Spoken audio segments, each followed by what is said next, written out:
Zdravo poslušalci, cenjene bralke in bralci Večera. To je dnevno informativni podcast Večer je zjutraj. Veseli smo, da ste v naši družbi. Danes je sreda 26. november 2025, moje ime je Miha Dajčman. Katere teme izpostavljamo tokrat? Na ulicah Maribora smo ljudi vprašali, kako so glasovali na nedeljskem referendumu in zakaj tako, ter ali je bil referendum tudi glasovanje o podpori trenutni vladi. Pozor pri Črnem petku, oči na peclje.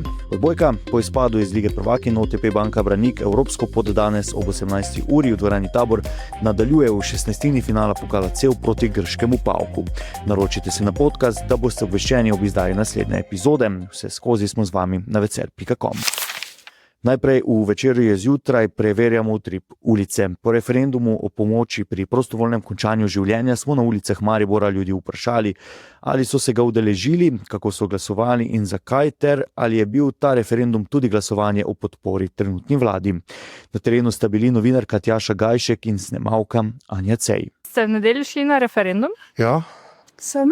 Doma sem bila, ker sem boga, ker težko hodim. Ne, žal nisem uspela iti. Sem. Kako komentirate potem rezultate? Za mene pozitivno.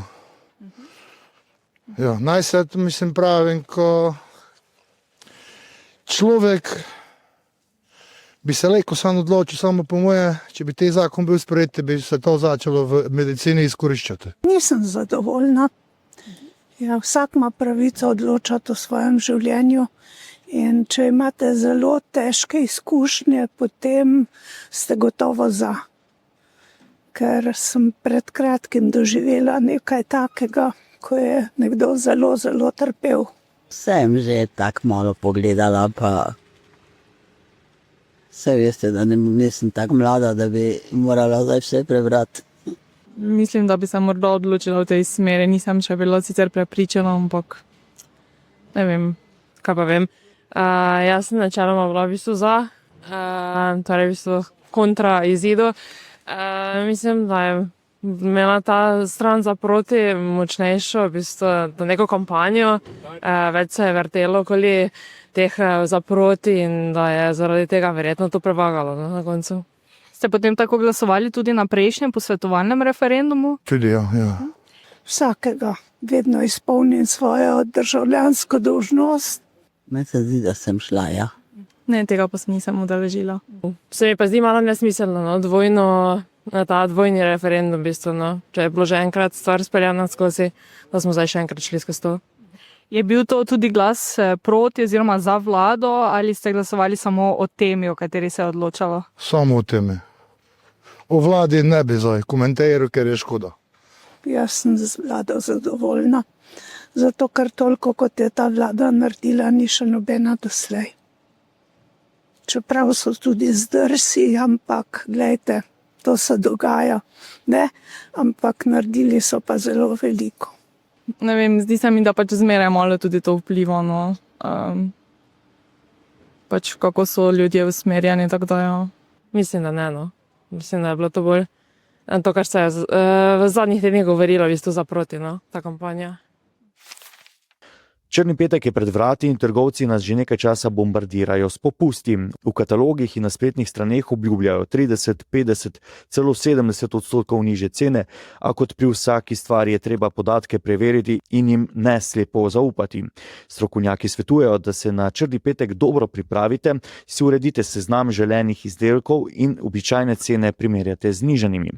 Nacionalni odzivni center za kibernetsko varnost predvsem ljubiteljem spletnih nakupov polaga na srce, naj se pri klikanju ne prenaglijo. V prazničnem času se pojavlja posebej veliko lažnih spletnih trgovin. Te najlažje prepoznate, če gre za novo registrirane domene, nerealno nizke cene ali pa imajo te trgovine neusahljive zaloge izdelkov. Podrobnosti preberite na vecer.com. Potem, ko so odbojkarice OTP Banke Branika Maribor po porazih proti Benfiki spadle v tretjem krogu kvalifikacij za Ligo prvakinj, evropsko pot nadaljujejo v pokalu CEV. V 16. finala se bodo v 2 tekmah pomerile z grškim klubom PAOK iz Soluna. Prva tekma bo danes ob 18. uri v dvorani Tabor. Oba kluba sta bila pred evropskim izzivom uspešna v državnem prvenstvu, Branik je v Kamniku s 3-2 premagal Calcit in je s 7 zmagami ter porazom na lestvici drugim. PAOK je doma s 3-0 slavil proti Kalamati in je s 3 zmagami ter 2 porazoma z 8 točkami četrti. Nasprotnice Štajerk se redno uvrščajo med 4 najboljše grške klube. V sezoni 2022-2023 so bile druge. Na vcr.com in v Večeru preberite, kaj pred tekmo pravi trener Mariborčank Žiga Kos. Vabljeni pa tudi k poslušanju podcasta Ringelspiel, v katerem se je Jasmina Cehnar pogovarjala z Izo Mlakar, kapetanko Mariborčank in zdravnico. Toplo priporočam Ringelspiel z Izo Mlakar. To je bil Večer zjutraj, 26. novembra 2025, z vami sem bil Miha Dalčman. Kakovostno novinarstvo lahko podprete tako, da se naročite na tiskani in spletni Večer, postanete nasledilec in bralec na družbenih omrežjih, naročnik naših podcastov in newsletterjev. Tako boste podprli novinarstvo, ki prinaša avtentične vsebine, ki jih pripravljajo naši novinarji in jih druge ne boste našli. Želimo, da razumete, kako se vrti svet, želimo vam odsteti vpogled v čas in prostor, v katerem živimo.